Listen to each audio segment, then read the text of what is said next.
Beginning here with Chapter 2, Insurance Terms and Definitions.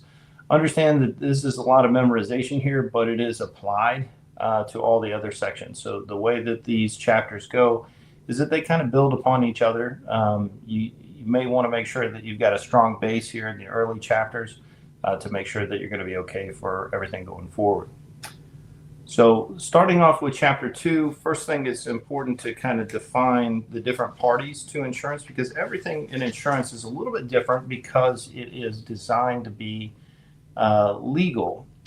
You've got lawyers and accountants who created insurance, and the whole reason that people get insurance in the first place is because somebody doesn't want to pay a big bill, and they want to pay a small bill instead of having to pay on a regular basis, instead of having to pay a big bill whenever it may just happen.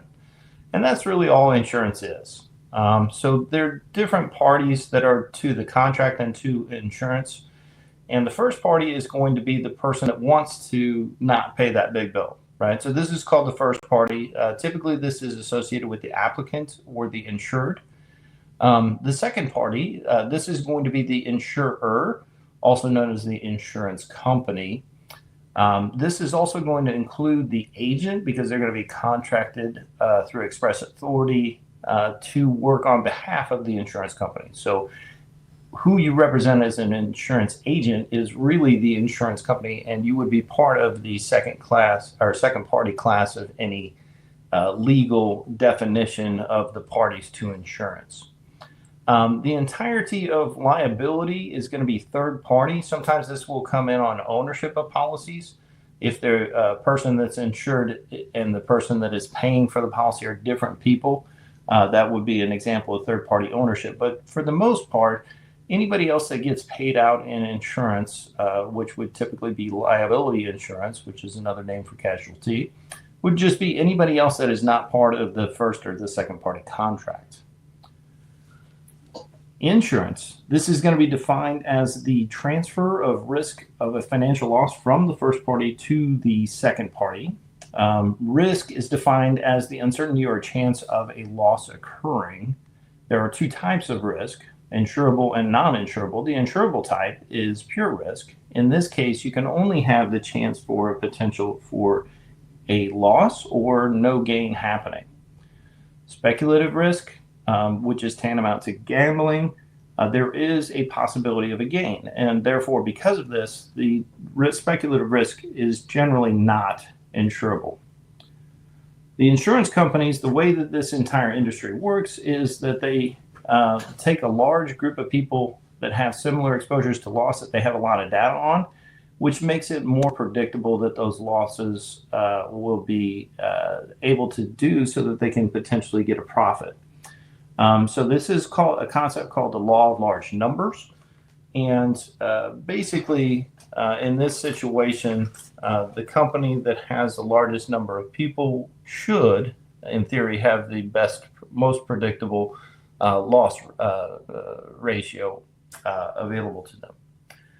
Now, one thing that we always do is we go along with some of the questions in the book here, even through the presentation here. And so question 1 on page 31 is, which company has the best chance of accurately predicting losses or of making a profit?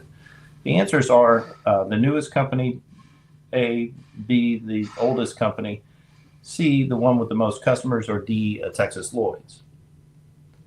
Now, typically, I would allow for a classroom to answer this, but since I'm doing this on a recording here, the answer here is going to be C, the one with the most customers.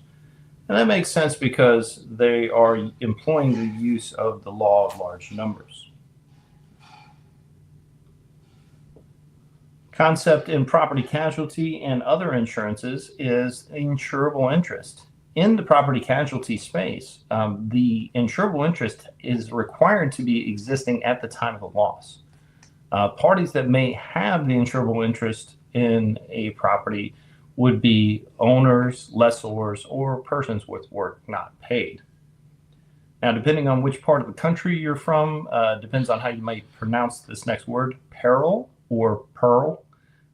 It means a cause of loss, right? So example of a peril would be a lightning bolt or a fire or collision in a car wreck.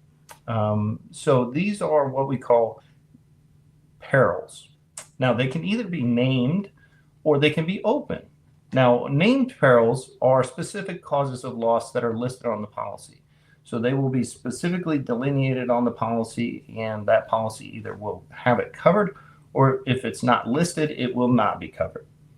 Under open perils, everything is going to be covered except for those things that are specifically excluded from the policy, right? This is going to be a more expensive option because generally most things are going to be covered, and then we'll talk about the exclusions a little bit later. Hazards. Now, this is a condition that increases the probability of the loss occurring. So an example here would be, three different types of hazards, right? We've got physical things that you could see, feel, smell, hear. An example of physical hazard would be a wet floor. A moral hazard, this is something that arises from someone's bad character, right? Somebody that wanted to commit arson or fraud would be an example of a moral hazard. And then the last type of hazard is a morale hazard. This can be summed up with the phrase, it's just a rental, right?